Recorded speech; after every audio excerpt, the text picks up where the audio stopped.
Weekend, the Orlando Science Center is opening a brand new exhibit meant to help us better understand AI and how it's changing the future. So joining us now, the author of AI, Your Mind and the Machine, and artificial intelligence expert, HP Newquist. So glad to have you in town. Well, thank you very much for having me. Special event. Talk to us about your background in artificial intelligence. And you know, there are so many misconceptions when we think of it. We do think of that robot, yes. that aggressive robot movie, yeah. that'll take over the world. The Terminator is the best example of that.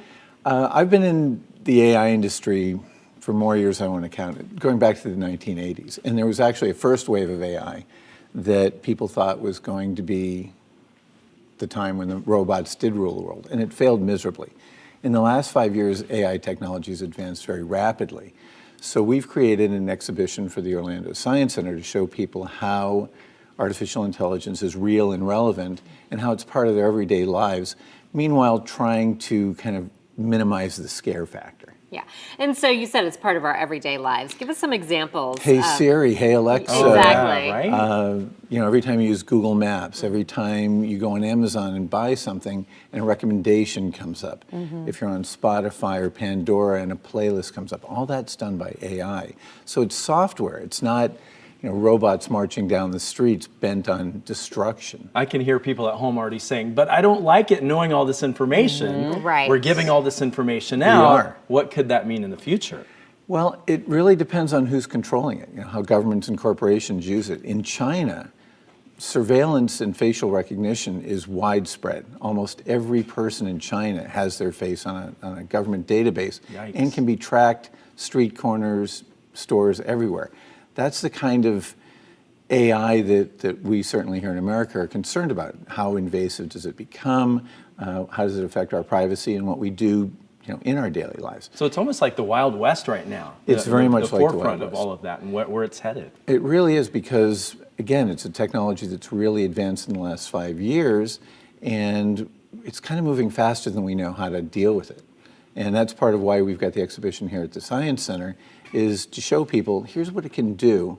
Here's, you can interact with it and see how it works, but we do need to pay attention as to how it's going to progress in the future. So walk us through what to expect when we get to the exhibit. You've been working on it all week at the Science Center. We've been working on it for a couple of years. We brought it to the Orlando Science Center because they're very good at showing how science is relative and relevant to your daily lives. And that's what we want to achieve with this exhibit. So people will come and they will see things like what a self-driving car sees, what that experience is like.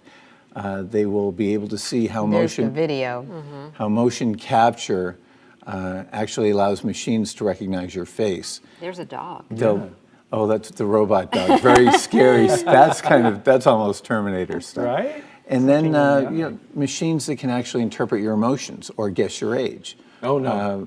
Yeah, some people are going to avoid that one, but things that are outside the series, the Alexas, the Google Maps, that show how companies and how governments are using these for businesses, for advancing jobs, for benefiting people as they go about doing their routines in their daily lives.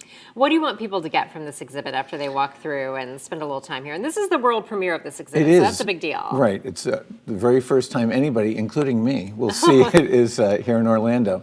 The idea is to make AI real and relevant. We want people to see that it's a technology that's not about robots. It's about the software that we use on a daily basis, but also about the potential for it. You know, it could become dangerous, but it could also become this incredibly beneficial technology that helps us with the things that we want to accomplish in our own lives. And what do we need to know going forward about AI and how to use it to the best of our advantage? You said, you know, it could become dangerous. What do we need to do to make sure that doesn't happen? We have to be careful of who uses it. Like any technology, you know, nuclear technology came about, nobody had thought about the destructive force of the bomb. You know, it was looked at as a source of power. AI has that same potential. It can be used by the right people. It can be extremely beneficial for medical diagnosis, for disaster relief, for crop control.